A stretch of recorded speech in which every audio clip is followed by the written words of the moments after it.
하루의 경제 주식 마무리 경주마 시작하겠습니다. 자, 옵션 만기를 맞은 오늘 우리 증시 코스피는 외국인의 사자를 등에 업고 4월 연속 상승 마감하면서 다음 고지인 2,900선을 바라보게 됐습니다. 코스닥은 초반 강세를 유지하지 못했고요. 결국 힘이 빠지면서 이틀 연속 조정을 받았는데요. 밤사이 뉴욕 증시 주요 지수가 최고가 행진을 이어간 걸 감안하면 동력이 좀 다소 아쉽다 이런 생각이 들 수도 있는데, 자, 그래도 금리 인하에 한 발 더 다가섰다는 점에서 앞으로 증시 우상향에 대한 기대는 분명히 커지는 시점인 것 같습니다. 자, 목요일 경주매 미들맨들과 함께 오늘도 다양한 이야기들 나눠보도록 하시죠. 어서 나오십시오. 네, 안녕하십니까. 네. 자, 오늘 장 지수만 보면 어제와 같이 혼조세로 마감을 하긴 했지만 여러 가지 이벤트가 있었던 날이었기 때문에 오늘 장 흐름들 참 의미 있게 짚어봐야 될 것 같습니다. 이사님부터 먼저 오늘 장 총평 부탁드립니다. 늘 아쉽죠. 미국은 늘 신고가 내고 있고 네. 최고치 갱신을 하고 있는데 우리는 항상 발목이 잡혀 있는 것 같고, 또 올라간다고 해도 사실 그 올라감을 갖다가 같이 누리는 쪽보다는 여전히 손실 구간이 훨씬 더 많다라는 그런 현실이 조금 안타까운데, 그런 부분들이 빨리 좀 극복이 되려면은 그 내부적인 요인부터라도 좀 빨리 정리가 됐으면 하는 마음이 좀 있고요. 네. 어찌됐든 간에 지금 지수상으로 봤을 때는 3천을 향해서 지금 도전을 할 수 있는 그런 제반적인 여건은 어느 정도 갖춰진 것 같다라는 면에서는 좀 의미를 찾을 수 있을 것 같습니다. 네. 어제 밤사이 미증시가 이건희 대표님 굉장히 강했잖아요. 어쨌든 파월이 많은 어떤 재료들을 뿌리면서 3대 지수 모두 굉장히 강한 상승세를 보였고, 이게 이제 우리 증시에 어떻게 보면 온기로 좀 작용을 해서 초반에 굉장히 좋았었는데 뒤로 가서 힘이 좀 빠지는 모습, 다소 아쉽다는 생각을 지울 수는 없습니다. 그건 뭐 사실 코스닥이 좀 많이 빠졌죠. 네. 예, 코스피는 뭐 그래도 이제 하이닉스라든지, 물론 하이닉스도 윗꼬리를 좀 많이 달긴 했지만 코스피는 그래도 2차 전지 쪽이 좀 올라오면서 지켜주긴 했는데, 이게 지금 그러니까 금투세 관련된 이슈가 다시 한번 또 부각되면서 좀 많이 빠진 것 같고요. 그러다 보니까 시총 상위 종목들 위주로 해서 코스닥 종목들은 좀 밀리는 모습, 그다음에 한미반도체처럼 많이 올랐던 종목들도 밀리는 모습이 나왔는데, 결국에는 지금 저는 뭐 이 코스피가 지금 치고 나가고 있는 상황에서 코스닥이 좀 절고 있긴 하지만, 네. 결국에 지금 이 금투세 이슈만 좀 해결된다라고 하면 시장은 생각보다 강할 수 있다. 제가 그러니까 오늘 오전에는 그런 말씀을 드렸던 것, 만나는 분들한테 말씀드렸던 게, 섣불리 지금 현금화를 시키면 안 될 것 같다. 그 예. 얘기는 금투세가 결국 해결이 될 거라는 전제 하에 지금 뭐 이따 그렇게 보고 계시는 거죠. 자세히 말씀드리겠지만, 네. 금투세는 아마 좀 개정을 하든 뭐 유예를 하든 뭔가 좀 조치를 할 것 같고요. 네. 네, 일단 뭐 오늘 그 보도된 것도 보면 뭐 주요 언론사도 아니고 사실 일부 언론사에서 뭐 이제 민주당 관련돼서 뭐 의원들이 강경하게 나오고 있다 뭐 이렇게 얘기가 나온 것 때문에 그게 영향을 받았다라고 하면 사실은 오히려 기회인 거죠. 그리고 지금 우려를 타고 주가가 계속 올라가는 거가 아니라 지금 매크로 이슈가 굉장히 좀 부드럽죠. 파월 의장 발언을 보면 꼭 2%가 아니더라도 고용이 좀 깨지면 내가 금리 내릴 수도 있어, 이런 뉘앙스로 지금 시장이 받아들였거든요. 네. 예, 그러면 지금 최근에 이제 그 FOMC 회의에서 연준에서 유튜브 채널까지 만들어서 지금 소통을 하고 있습니다. 네. 그 얘기는 뭐냐면 지금 빈부격차가 워낙 심해져가지고 이제 서민층들은 이 고금리 때문에 더 힘들어하고 있다라는 거를 이제 그 어떻게 보면 상쇄시키기 위해서 정치적인 쇼를 하고 있는 거거든요. 우리는 그래도 나름 너희들을 생각하고 있다라는 걸 보여주는 건데, 근데 실질적으로 보여준다라는 건 금리를 내리는 거죠. 그렇게 되면 사실은 고용 쪽이 깨지고 뭐 안 좋아진다라고 하면 언제든지 금리를 내릴 수 있다라는 신호를 줬기 때문에, 제가 원래 지난번에 나와서 2주 전에는 대선 끝나고 내리지 않겠어요라고 말씀드렸는데, 바뀌셨어요, 이제는 대선 전에도 내릴 수 있겠구나. 네. 네, 그러니까 발언이 좀 세졌다라는 의미에서 내릴 선제적으로 좀 대응을 좀 하려고 하는, 미국 경기가 굉장히 좋아 보이고 일본도 뭐 주식가가 올라가니까 굉장히 좋아 보이지만 상대적으로 그 각국의 국민들은 되게 어렵다라는 부분이 지금 이제 정책 당국에서는 되게 고민을 하고 있다라고 좀 보고 있습니다. 네. 자, 오늘 저희 경주마에서 또 새로운 인물을 발굴을 해서 여러분들에게 인사를 드리는데, HC 인베스팅 이은복 팀장께서 나오셨습니다. 네. 자, 오늘 경주마 가족분들에게 처음 인사를 드리는데 예. 자, 일단 저희가 지금 오늘장 총평을 하고 있기 때문에 네. 오늘장 이야기를 먼저 좀 여쭤볼게요. 네네. 외국인 매수세가 이어졌단 말이죠. 개인이 예, 파는 가운데. 맞습니다. 자, 오늘장 어떻게 보셨는지. 일단은 최근 들어서 이제 8개월 연속 수매수세를 이어간 외국인들의 이제 상반기 수매수 규모가 역대 최고 수준이라고 볼 수가 있는데요. 외국인의 국내 증시 시총이 지금 30%나 보유하고 있습니다. 그렇기 때문에 코스피는 지수는 계속해서 상승을 했지만 글로벌 반도체 업황 회복 기대감으로 삼성전자랑 그리고 SK 하이닉스의 약간 좀 편중된 모습을 보여줬기 때문에 이외에는 약간 좀 체감이 되지 않는 장세가 좀 이어졌다고 볼 수가 있을 것 같습니다. 하지만 7월 달이랑 8월 달에는 이제 실적 발표가 기대가 되고 있기 때문에 금리 인하 기대까지 이제 겹쳐져 가지고 투자 심리가 많이 개선될 것으로 보여지고 있고요. 코스피는 그래서 2,900포인트를 넘어서 3,000포인트까지 상방이 열려 있을 수가 있다 이렇게 보시면 될 것 같습니다. 하반기 증시를 상당히 낙관적으로 예, 맞습니다. 전반적인 상황들을 보고 계시는 것 같군요. 네. 자, 오늘 우리 장보다 사실 미국 장을 뜨겁게 만들었던 거는 제롬 파월 연준 의장의 의회 연설이었습니다. 증언이었죠, 정확히 하면 증언. 사실 그 전에 발언과 또 밤사이 나왔던 발언이 좀 결이 달랐어요. 시장을 들었다 놨다 계속해서 하고 있는데 일단은 최근 발언만 본다면 이거 금리 내리겠는데 라는 시그널이 확실히 강해진 것 같다. 이런 평가가 나오고 있습니다. 일단 뭐 정치적이지 않다라고 자기는 이제 얘기를 했지만 네. 얼마나 정치적인 사람인지에 대해서 상원에서의 발언하고 하원에서의 발언의 네. 차이가 엄청 크게 났죠. 상원 내용만 얘기해 보면은 아직은 좀 더 점검을 좀 해볼 것들이 남아 있어라는 뉘앙스였는데 하원 가니까 우리 2%까지 안 기다려도 돼. 오히려 이제 고용에 대한 부분을 이제 더 강조를 하면서 내릴 수 있다라고 얘기를 했는데 뭐 저는 앞서서 계속 말씀을 드려왔었지만은 어차피 7월 금리 인하를 해야 된다라고 주장을 했었고 할 것이다라고 예상을 했었기 때문에 틀릴 각오하고 계속 말씀드린다고 했고 네. 어차피 현실적으로 틀릴 거라고 생각하지만 계속해가지고 지표들 나오는 것들 보면은 사실 7월에 금리 인하하는 게 사실 시장에는 가장 좋다라는 측면에서는 여전히 그런 관점으로 말씀을 드리고 있고 네. 고용과 관련해 가지고 지금 실업률이 4.1까지 올라왔습니다. 여기서 조금 더 올라가게 되면은 역시 이제 이 고용이라고 하는 거는 다른 지표하고 다르게 이게 뭐 갑자기 올랐다 빠졌다 이렇게 하는 게 아니라 추세를 탈 가능성이 높기 때문에 연준 쪽에서도 이 부분을 되게 신경을 쓰고 있는 게 확실하고요.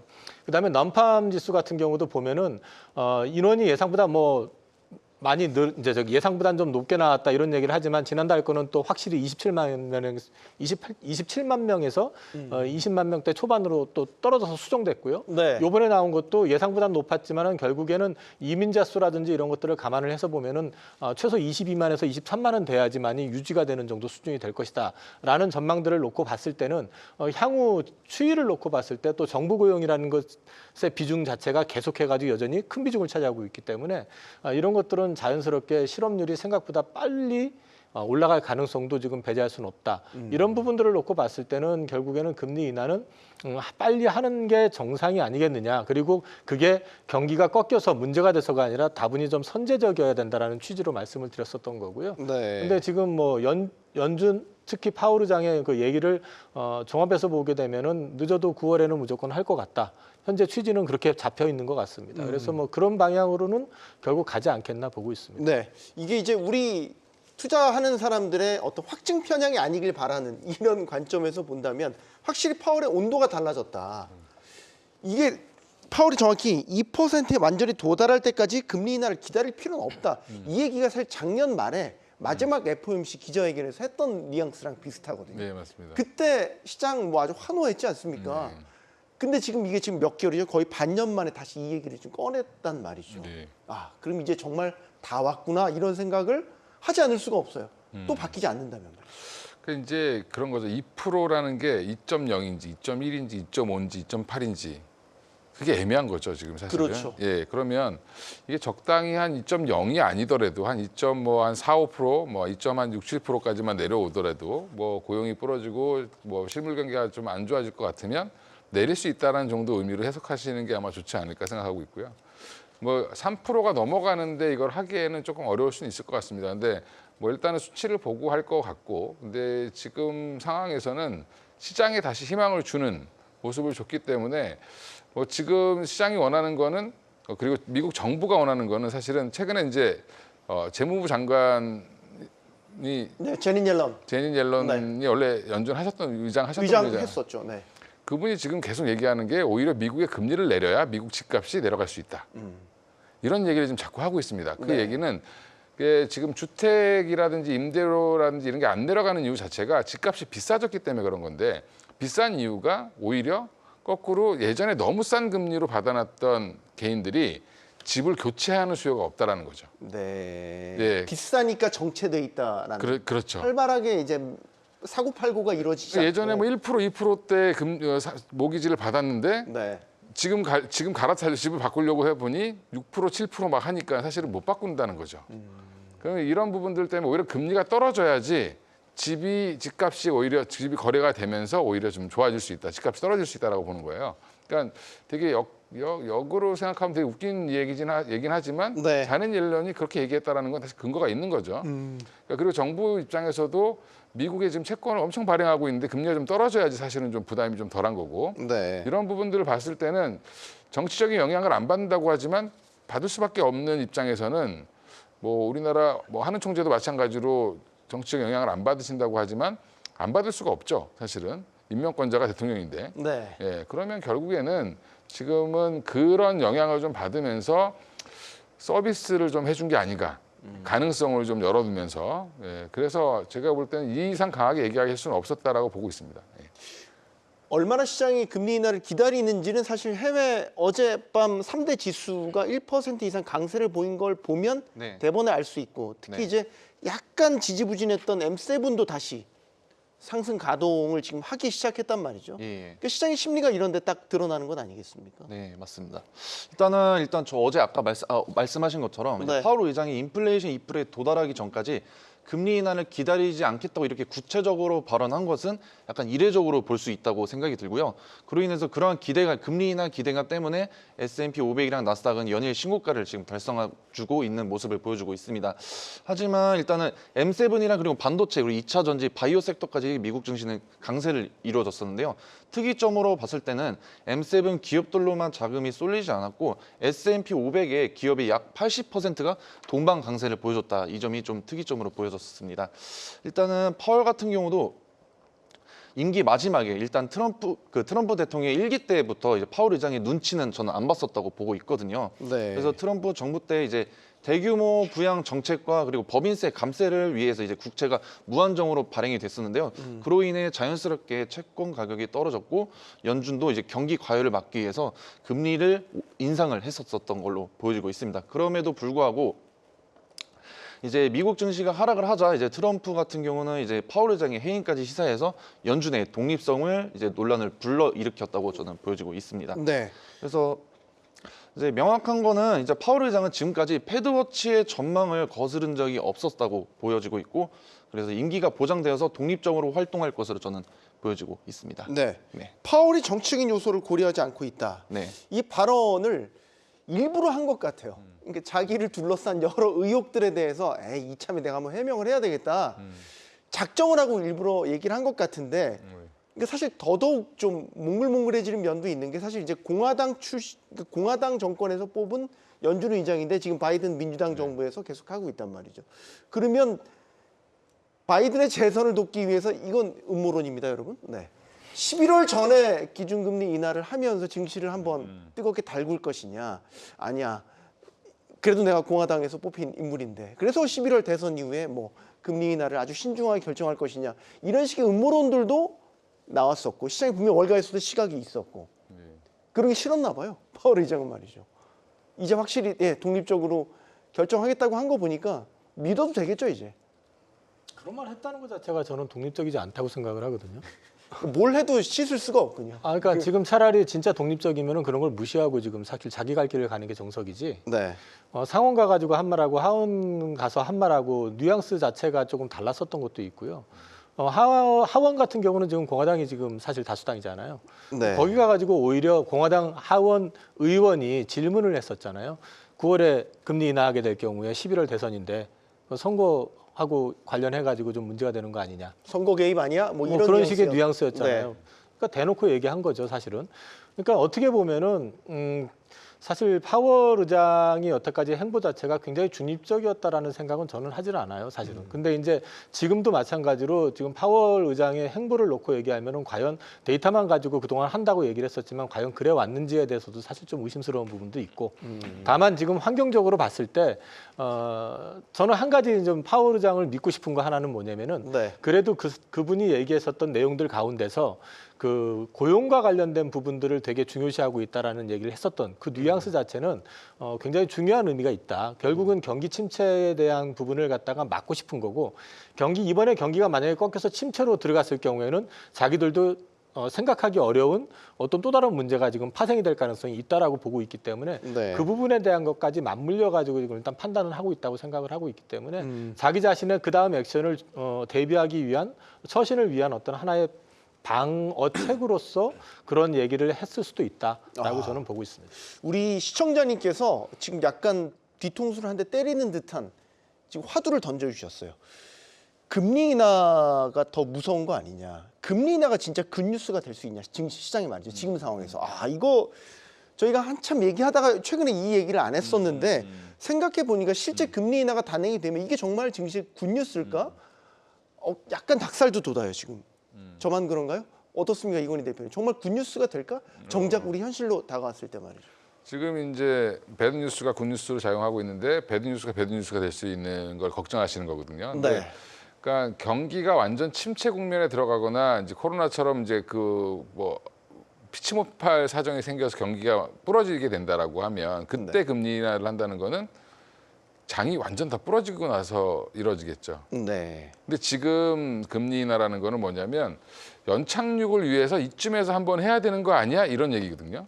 그러니까 경착륙이 오기 전에 이 경기가 랜딩을. 너무 갑자기 급격하게 식는 거를 방지하기 위해서 금리 인하를 좀 해야 된다. 그래서 한두 차례 한 차례 이게 아니라 위기가 오면 그냥 뭐 사실은 0.5% 뭐 1%씩 내릴 수도 있죠. 근데 그렇게 되면 사실은 주가는 폭락 이후에 다시 반등이 나와야 되는 상황이 되기 때문에 네. 그렇게 그러니까 주가가 마련을 해주는 겁니다. 사실은 폭락이 나와서 그때 금리 인하를 하면 그거는 사실은 위험한 거지만 네. 지금은 사실 이거는 한두 차례 이렇게 건드려 보는 거거든요. 네. 왜냐하면 연준 위원들이 뭐 하버드를 나오고 예일을 나오고 뭐 엄청나게 뛰어난 학자들이 들어가 있지만 유명한 은행가들도 들어가 있는데 그들도 미래를 살아보지는 않았기 때문에 네. 모든 케이스를 다 과거 거를 보고 하는데 사실 예측하기 어렵죠. 그게 어렵기 때문에 지금 여기서 어떻게 해야 될까 고민이 굉장히 많을 겁니다. 금리는 올리기는 어렵고 그러면 떨어뜨려야 되는데 언제 떨어뜨려야 되냐라는 거를 시점을 잡아야 되는데 막상 일이 벌어지고 떨어뜨리면 문제가 생기는 거죠. 룸은 많지만 사실은. 근데 경기가 부러지고 나서 떨어뜨리는 건 의미가 없다. 그러면 저는 파월 의장이 얘기하고 있는 거라든지 연준 위원들이 보고 있는 거는 지금 미국 경기가 AI 때문에 굉장히 좋은데 이거를 계속 유지해 가면서 떨어뜨릴 수 있는 그러니까 물가를 안정시킬 수 있는 쪽으로 가려고 지금 노력을 하고 있는데 그 와중에 선제적인 대응을 언제 할 것이냐. 그게 이제 굳이 그러니까 2.0까지 안 내려가더라도 하겠다라고 지금 얘기를 하는 거다라고 보시면 될 것 같습니다. 이사님. 올릴 때 연준이 올릴 때 좀 늦었다고 한 게 이제 파월 의장이 욕을 먹는 이유 중에 네, 하나잖아요. 네, 네. 타이밍이 늦어서 나중에 막 엄청나게 빨리 올리잖아요. 자이언트 스텝하고 뭐 빅 스텝하고 했잖아요. 네. 이게 내리는 것도 혹시 내가 늦어지면 어쩌지 이 걱정을 하지 않을까요? 제가 자꾸 7월 얘기를 했던 것도 네. 이번에는 지금 선제적이고 보험적인 성격으로 금리 인하를 해놓으면은 그 내리는 시점에서는 단기 급등에 따라서 조정을 자연스럽게 받을 수 있을지 모르겠지만 네. 시장 자체 그다음에 경기 자체는 오히려 그게 더 안정적으로 유지가 될 가능성을 좀 확률적으로 높이는 어떤 계기가 될 수 있다고 보는데 만약에 금리 인하의 시점을 놓치게 되면은 지금 소비 지표라든지 고용 지표 그다음에 이제 그 경기 지표 같은 경우도 지금 사실 ISM 제조나 비제조 같은 경우도 이미 꺾인 상태거든요. 그다음에 이제 성장률 자체도 미국이 좀 꺾이는 그런 추세에 있고 네. 소비 지표 같은 경우도 지금 사실은 심리 상태라든지 이런 것들도 꺾이는 상태입니다. 고용도 지금 사실 그 안을 들여다보게 되면은 좀 불안정성이 더 커지고 있고 그다음에 맨날 늘어난다고 하는데 실업률 자체는 오히려 계속 늘고 있어요. 이런 것들이 전체적으로 어느 시점에서 이게 트리거가 돼서 터지게 되면은 생각보다 크게 터질 수도 있다라고 생각을 하고 있기 때문에 금리를 내리려면 조금 빨리 내려야 된다. 그리고 저도 앞서 이제 댓글 쓰신 분 의견에 한 가지 동조하는 거는 이게 늦어지면 자칫 잘못하면은 금리 인하 시점이 거의 고점이 돼가지고 그때부터 조정을 좀 세게 받을 가능성도 있다. 저도 그렇게 생각을 하고 있기 때문에 네. 이게 너무 늦어지면 안 된다라는 입장입니다. 그러니까 금리 인하가 배드 뉴스가 되는 거는 타이밍이 늦어졌을 때. 우리 계속 얘기 중에 이제 실업률 4.1% 이야기를 하시면서 경기는 꺾이고 있다고 본다라는 의견을 주셨습니다. 고견 감사합니다. 약간 닭살이 돋았습니다. 오늘 밤 이제 CPI가 예. 발표가 되죠. 미국의 CPI 네. 최신 소비자 물가 지표이기 때문에 우리가 주목하지 않을 수가 없는데 어떻게 전망하십니까? 일단은 오늘 저녁에 발표될 CPI는 지난주 선행 지표와 그리고 유가가 최근 80달러 초반에 지금 유지하고 있으면서 감안을 하면은 컨센서스에 이제 부합을 할 가능성이 저는 높다고 보여지고 있습니다. 네. 그래서 따라서 이제 미국 증시는 현재 약간 좀 CPI에 대해서 선반영이 됐다 싶을 정도로 신고가를 연일 경신 중에 있는데요. 제가 봤을 때는 뭐 CPI가 잘 나오든 안 나오든 지금 미국 증시는 현재 신고점 부담감에 위치하고 있어 시장 영향에 크지 않는 좀 조정이 오지 않을까라고 생각을 들고 있습니다. 네. CPI 물론 연준이 CPI도 보고 PCE도 보지만 어쨌든 CPI가 계속 문제가 됐던 건 주거비 부분에 있어서 잘 떨어지지 않는다라는 점이 계속해서 발목을 잡았었는데 CPI 전망 어떻게 하시는지 짧게만 좀 두 분에게 간단히 듣겠습니다. CPI는 뭐 지금 별로 시장에서 관심이 없는 것 같아요. 그렇습니까? 생각보다. 이미 판은 굳어졌습니까? 판이 굳어진 게 아니라 이제 엄청나게 튀거나 엄청나게 내려갈 거라고 생각하지 않는 것 같고 그냥 지금 그러니까 경제 변동 상황이 미국이 그닥 그렇게 뚜렷하게 변화가 나오는 게 없죠. 유가가 뭐 폭등했다든지 아니면 네. 뭐 집값이 뭐 폭등했다든지 이런 게 아니라 그냥 되게 스테이블하게 가기 때문에 지금 확 떨어지지도 않고 확 올라가지도 않는 그러니까 되게 정체되어 있는 상태로 지금 가고 있기 때문에 오히려 여기서 이제 고용 같은 게 부러지게 되면은 임금이 내려가면서 오히려 좀 더 내려갈 수 있겠지만 사실은 지금 뭐 실업률 올라가고 하는 것도 보면 저는 예전에 좋았던 이유가 한 사람이 투잡, 쓰리잡 많이 해서 그런 것도 있다라고 보거든요. 네. 예, 미국이 워낙 지금 사람도 없고 하다 보니까 뭐 파트타임 잡을 여러 개 하더라도 돈이 되거든요, 지금. 일자리 수에 다 그냥 더해지는 다 더해집니다. 숫자인 예, 거죠. 예. 그게 그만큼 또 물가도 올라서 서민들 팍팍하니까 일을 더하는 네. 오히려 오버타임 잡을 하는 그런 사람들이 많아졌다. 예, 그런 부분들이 이제 조금 이제 그것도 계속 할 수가 없겠죠, 힘드니까.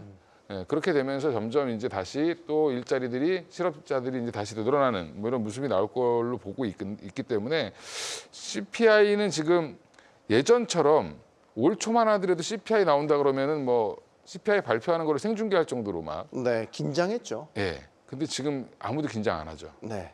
그래서 제가 볼 때는 별로 관심은 없는 것 같은데 여기서 만약에 CPI가 너무 튄다든지 하면 충격은 세게 올 수도 있겠죠. 근데 저는 뭐 튀지는 않고 컨센서스에 부합하지 않겠나 생각하고 있습니다. 네, 이사님.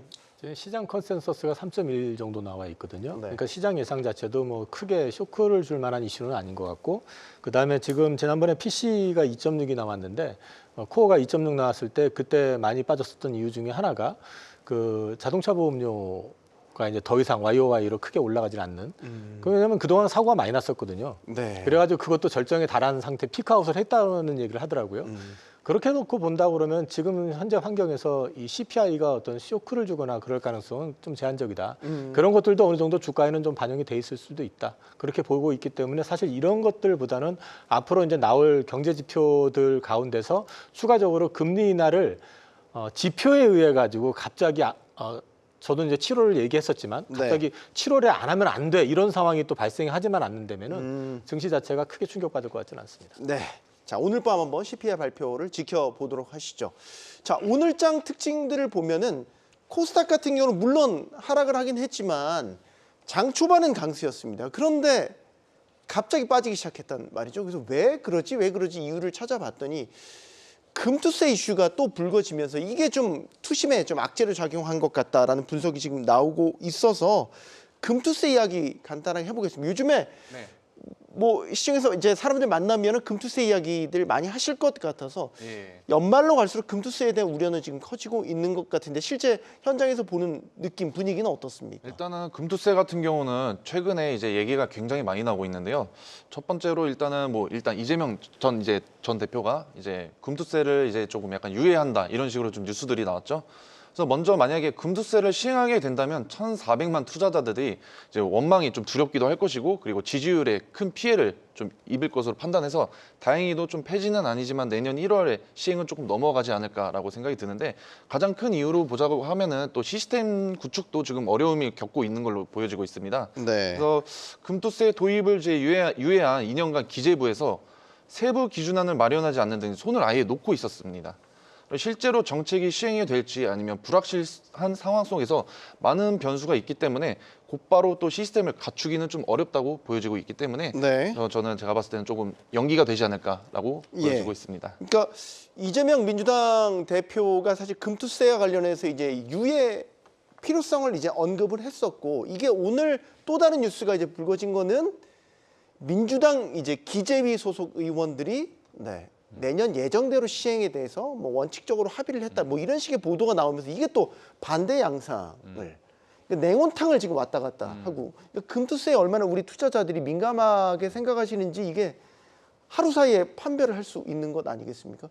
금투세 계속 이게 발목을 잡을 것 같은 안 좋은 느낌이긴 한데 지금 상황 어떻게 보시는지 두 분께 의견 듣겠습니다. 이건희 대표님부터. 네. 일단 뭐 강성 지지자를 잡고 가려고 하는 쪽에서는 당연히 시행을 하는 게 맞다라고 원칙론적으로 얘기할 수밖에 없을 거고요. 네. 그리고 이게 2년 동안 유예한 것도 서로 어떻게 보면 이제 지금 여당과 조율을 해서 만든 이제 시행 시기를 늦춘 건데 또 한 번 늦춰야 되는 상황에서 일단은 저는 이재명 대표가 이 물꼬를 텄다라고 생각합니다.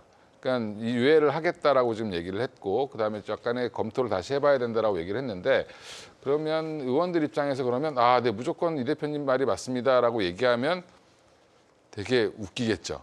지지자들 입장에서 정치적 모양새가 그렇죠. 모양새가 안 나오기 때문에 한쪽에서는 원칙을 고수하는 척하고 네. 이렇게 좀 쇼를 좀 해줘야 된다라고 보고 있고요. 그렇게 해줘야 사실은 민주당 자체가 뭐 굉장히 큰 거대 야당인데 여기에는 주식 투자자들도 굉장히 많습니다. 그러면 당연히 이쪽 일부의 그 주식 안 하시는 분들이라든지 뭐 좀 형편이 어려우신 분들이 그걸 가지고 또 부자 감세다라고 얘기를 하는 분들이 당연히 있을 거고요. 그런 부분들을 조금 가려운 데를 긁어주는 정도의 멘트라고 저는 생각하고 있고요.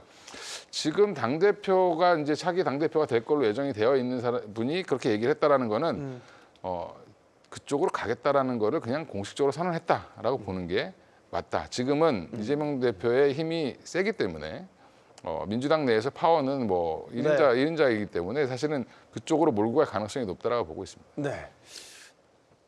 다만 정치적 명분을 지금 만들기 위해서 과정이 필요한 거죠. 과정 중에 있다. 결국 유예될 거라고 보고 계시는 거고 이사님. 저는 뭐 그런 건 잘 모르겠고 일단 말 한마디가 증시에 주는 파장 자체는 금전적인 손해하고 직결된다는 걸 생각을 좀 했으면 좋겠습니다. 네. 이런 부분들에 있어가지고 그 정책 정당이면서 또 수권 정당을 추구하는 정당에 소속돼 있는 의원이 당 대표하고 얘기하는 것을 이렇게 엇갈리게 그게 민주화라고 또 얘기할 수도 있겠지만은 발언을 함에 의해 가지고 증시에 충격을 준다는 것 자체는 좀 넌센스라고 저는 생각을 하거든요. 이런 부분들에 대해서는 좀 냉정하게 그리고 좀 객관화 시켜가지고 내부 조율부터 하신 다음에 발언을 하시더라도 하시는 게 맞을 거라고 저는 생각을 하고 있고요. 그 다음에 이 부분에 관련해 가지고 그동안에 주장해 왔었던 내용들이 투자자 1%에 한정된다라고 말씀을 하셨던 부분들에 대해서도 다시 한번 그 뭐 유튜브 채널들 보시면은 많이 금투세 관련돼서 언급돼 있는 것들이 있으니까 다시 한번 점검을 좀 해보실 필요가 있을 것 같고 이것이 과연 우리나라 금융시장에 또는 그리고 우리나라 산업 현장에 있어서 합당하고 또 적합한 세제 개편인지에 대해서도 한번 냉정하게 판단을 좀 해보셨으면 좋겠습니다. 네. 거듭 말씀드리지만 개인 입장에서 생각했을 때에 혹은 뭐 조금 더 큰 단위의 투자를 하시는 분들에게 있어서 금투세가 미치는 영향, 파급력 일단 뭐 어느 정도라고 보십니까? 똑같은 질문을 드리는데 이야기가 나왔으니까 마저 드릴게요.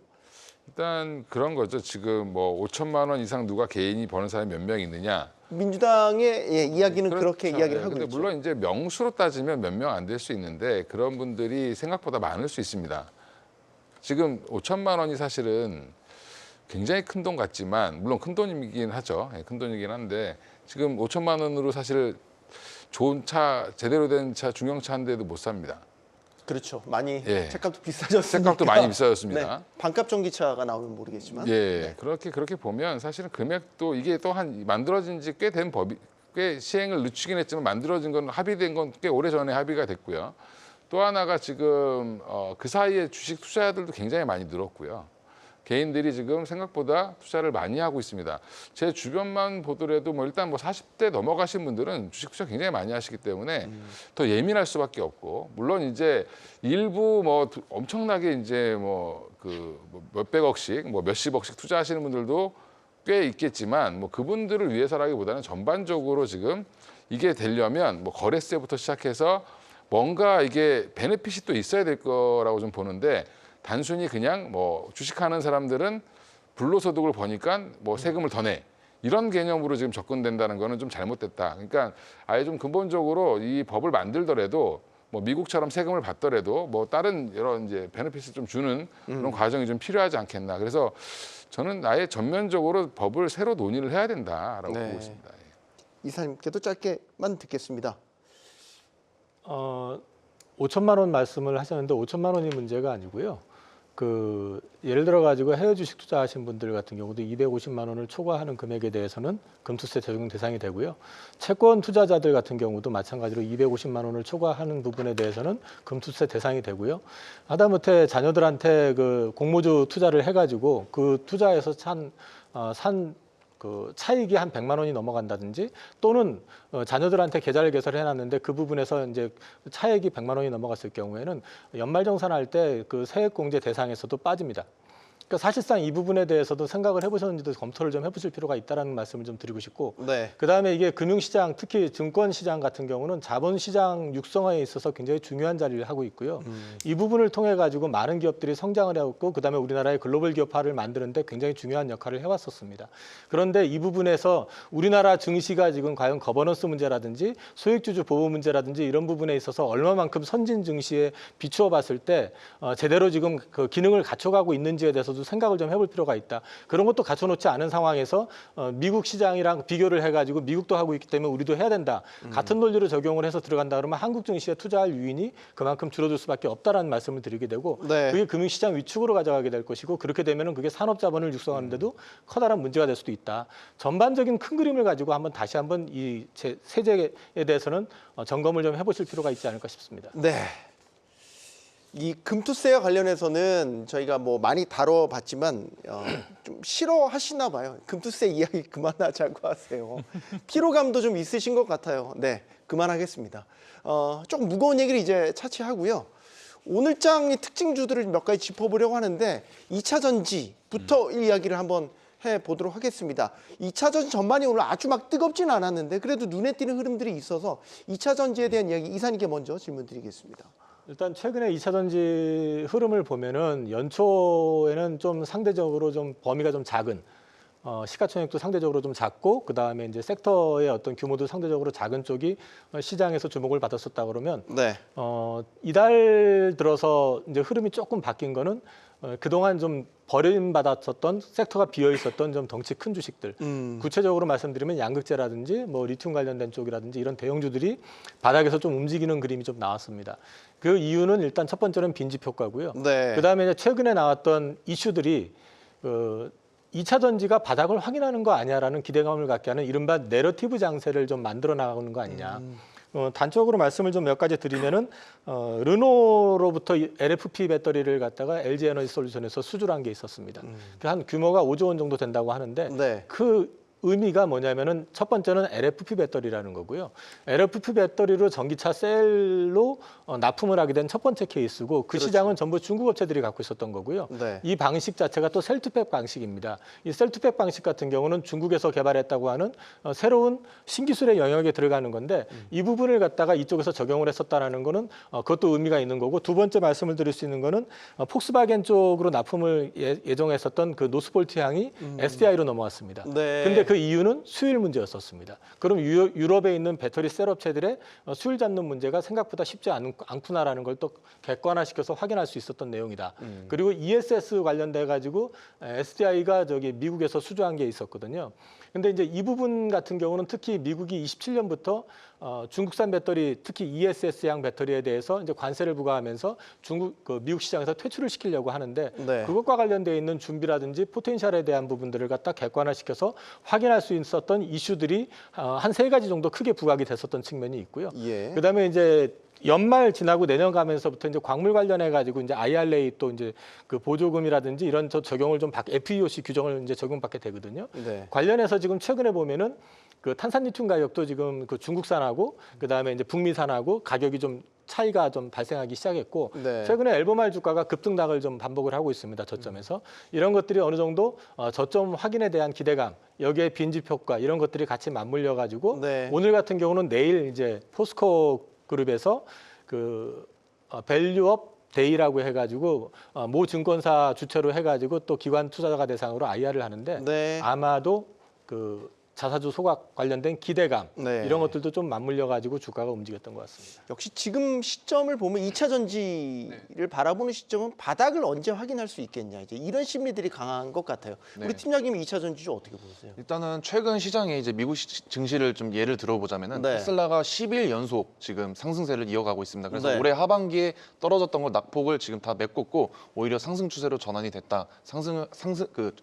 상승 추세로 전환이 돼서 국내 2차 전지 관련 종목들은 굉장히 낙폭이 굉장히 많이 떨어졌습니다. 그렇기 네. 때문에 이제는 바닥 구간이 아니냐라고 생각하시는 분들도 있으실 것 같은데 제 의견은 일단은 지금 7월 달이나 8월 달은 실적 발표가 남아 있기 때문에 2차 전지 관련 종목들은 아무래도 실적이 그래 전년 대비로는 확실히 좋지 않을 것은 분명하고 전월 대비로 봤을 때는 그래나마 조금 좀 진정이 됐다 이렇게 볼 수가 있을 것 같습니다. 그래서 앞으로의 전망 같은 경우는 지금 전기차 수요가 그래도 완전하게 회복이 되지 않았기 때문에 2차 전지 쪽은 아직 바닥 구간은 아니라고 저는 생각이 들고 있습니다. 알겠습니다.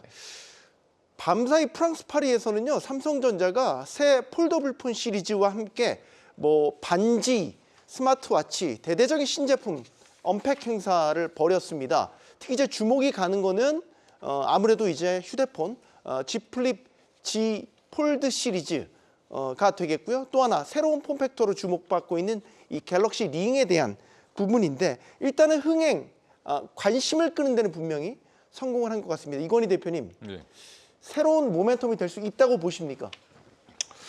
일단 뭐 폴더블은 조금 더 얇아지고 기능이 좀 AI 기능이 좀 들어가고 네. 이 정도인데 일단 제가 이번에 베트남 갈 일이 있어서 가서 이제 삼성 매장이 있더라고요. 그렇죠. 호치민 장이 있습니다. 예. 호치민 시내 한가운데 삼성 매장이 있는데 거기 가서 보니까 또 거기에 또 다른 삼성 매장인데 또 다른 폰도 갖다 놨더라고요. 삼성전자 제품이 아니고 삼성전자 제품도 있는데 예. 중국 제품들도 갖다 놨는데 확실히 접어보니까 네. 삼성 게 좋습니다. 네. 접었다 폈다 해보니까 예. 들어가서 시간이 좀 남아서 이렇게 만지작거려 봤는데 우리나라랑 가격을 똑같이 팔더라고요. 계산해 무슨 보니까. 자신감이죠? 제품력이 떨어지는데 똑같이. 아니에요. 삼성전자. 그러니까 베트남에서 파는 것도 우리나라랑 가격은 똑같다. 네네. 예, 그 이제 일단 물론 이제 그쪽 중국 제품이 더 싼데 일단 뭐 그런 얘기를 떠나서 지금 이게 엄청난 이슈가 된다라기보다는 폴더블 G 플립이라든지 폴더의 이 사용자 수를 더 늘리는 데는 좀 더 효과적일 거로 보고 있고요. 이게 조금 더 얇아졌다는 거 굉장히 중요한 거거든요. 사실은 이게 조금 두껍고 얇고가 별거 아닐 것 같지만 굉장히 큰 작용을 한다라고 보고 있고 또 힌지 문제도 이번에 이게 지금 기존의 폴더블이나 G 플립 쓰시는 분들이 불만이 뭐냐면 한 2년 쓰면 이게 펴지는 게 완벽하게 안 펴지는 경우가 있습니다. 그리고 이제 울잖아요. 예, 이제 운다라고 표현을 하는데. 울기도 하고 이게 일자로 안 펴지는 그런 문제들이 가끔 생기거든요. 힌지가 고장이 잘 나서. 네. 근데 이런 부분들도 지금 이번에는 다 해결을 했다라고 하는데 지금 시장은 그거보다는 제가 볼 때는 반지에 더 관심이 있는 것 같습니다. 항상 시장은 새로운 거에 더 집중을 하는데. 갤럭시 링. 네. 네. 그래서 뭐 거기에 들어가는 뭐 이제 조그만한 PCB 만드는 뭐 인터플렉스라든지 이런 회사들한테 관심이 또 있고 이걸로 과연 뭘 할 수 있는 거냐 뭐 보면 혈류 체온 뭐 이런 것도 측정한다라고 하는데 잠잘 때도 뭐 다 측정을 해준다라고 하는 네. 거죠. 그러니까 스마트워치는 잘 때는 푸는데 예. 반지는 24시간 낄 수 있으니까 예. 굉장히 건강관리 헬스케어에 친밀하게 접근할 수 있다는 장점을 내세우더라고요. 그렇죠. 그만큼 이제 내 정보를 계속 넘기는 거긴 한데. 예. 네, 뭐 그걸 그렇게 말씀하시면 또 예. 뉘앙스가 약간 이상해지긴 하지만 예. 네. 저는 반지를 집에 가면 무조건 빼놓거든요. 근데 네. 예, 계속 차고 있는 것도 불편할 것 같긴 한데 일단 뭐 반지가 얼마큼 팔리는지를 봐야 된다. 한 50만 원 정도 하더라고요. 네. 근데 이게 초기에 이제 새로운 신제품이 나오면 얼리 어댑터들이 이제 사서 수요가 좀 있겠지만 이게 확산되는 게 중요한데 확산이 얼마나 될 수 있을지 여부. 와치 기능도 굉장히 좀 지금 높여놨습니다 보면. 네. 근데 그것도 같이 동반해서 지금 보면 폰 사고 와치 사고 반지까지 사야 되는 예, 그런 구조로 되어 있는데 과연 이게 얼마나 확장이 될 수 있을지 여부는 좀 더 저는 아직은 좀 보수적으로 보고 있어서 조금 더 지켜보셔야 되지 않겠나. 예. 관련주들도 생각보다 지금 아직은 움직이진 네, 않는 것 아직 같고. 움직이지 않습니다. 네, 알겠습니다. 주가 측면에서 오늘 삼성전자 주가는 87,600원에 마감을 해서 소폭 조정을 받기는 했습니다. 받기는 했는데 이제 이게 앞으로 새로운 주가의 어떤 트리거가 될 수 있을지에 대한 부분을 일단은 투자자들께서도 궁금해하실 것 같아서 이건 팀장님께 의견도 좀 구하겠습니다. 일단은 오늘 이제 언팩 행사에서 주목을 받았건 이제 갤럭시 링과 또 더불어서 이제 또 XR 이슈까지 나왔는데요. 네. 일단 삼성전자 같은 경우는 일단 2분기 잠정 실적 발표도 잘 나왔기 때문에 앞으로 주가 상방은 열려 있다 이렇게 보시면 될 것 같고 네. 그리고 이제 갤럭시 링 아까 좀 이사님이나 대표님께서 말씀하신 것처럼 갤럭시 링이 그렇게 시장을 주목을 받는지 안 받는지에 따라서 지금 삼성전자 이제 주가 향방이 좀 갈릴 것으로 보여지고 있습니다. 네. 그리고 또 XR 기기는 일단은 저는 솔직히 전망은 좀 안 좋게 보고 있거든요. 그 그래요? 이유가 뭐냐면은 먼저 애플에서 XR 기기가 먼저 비전 프로가 출시되었지 않았습니까? 네. 근데 이제 크게 시장의 주목을 받는가 싶다더니 결국에는 지금 다 별로 인기를 끌지 못하고 있고 가격도 굉장히 고점에 위치하고 있기 때문에 네. 주목을 받지 못했습니다. 그래서 삼성이 물론 뭐 이런 XR 기기 이런 새로운 시도가 좋은 방향성이 맞다고는 생각이 들지만 이 지금 오늘 메타버스 테마가 굉장히 급부상을 했었잖아요. 오전부터. 네. 일단은 이거는 제가 장기적으로는 볼 건 아니고 단기성 테마로 쉽게 사그라들지 않을까라고 저는 생각이 들고 있습니다. 네. 자, 우리 시청자들께서도 이제 링이라는 새로운 형태의 웨어러블 기기가 나왔으니까 관심은 분명히 있으신 것 같아요. 근데 이걸 내가 살까 말까는 뭐 좀 의견이 분분한 것 같고 링 이게 퍼스트 무버로서 일단은 선제적으로 삼성이 시장에 내놓은 것 아닙니까? 임팩트가 궁금합니다. 저는 이게 시장 확장적인 측면에서 봤을 때 네. 삼성을 폄훼하는 건 절대 아니지만 네. 삼성이 시장을 개척해가지고 주도했던 거를 본 기억이 별로 없습니다. 네. 제가 네. 지금 떠올리려고 굉장히 노력을 하고 있는데 일단 네, 말씀하시죠. 그래서 지금 이제 링 아이디어는 좋은 것 같아요. 근데 이제 지금 당장에 이 링을 통해 가지고 우리가 확인할 수 있거나 뭐 진행할 수 있는 부분들이 좀 되게 제한되어 있잖아요. 네. 사실상 반지에다가 일부 기능 부과시킨 정도밖에는 현재는 아니거든요.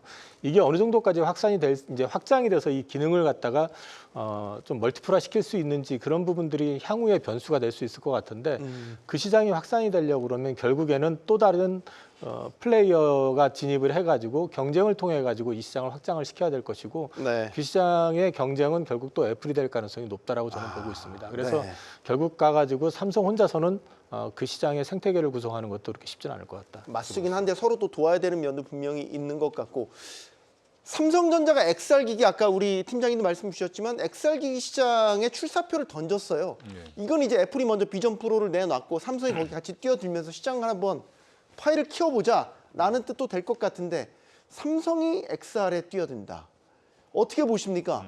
XR 시장이 열릴 계기가 될 거라고 보십니까? 비전 프로가 약간 용두사미 느낌이 지금 나가지고 네. 조금 의아하기는 한데 제가 한경 나와서 비전 프로 처음 나올 때 관련주도 굉장히 핫했었거든요. 핫했죠. 예. 네. 그때 다 빨리 파시라고 말씀을 드렸던 기억이 납니다. 그러니까 별로 나 같으면 안 살 것 같은데 200만 원이 넘는 XR 기기를 사서 하겠느냐 이렇게 말씀을 드렸는데 생각보다 용두사미가 됐는데 삼성이 그래서 저는 그 기사 내용 잘 보시면 발표한 거 보면 플랫폼을 만들겠다.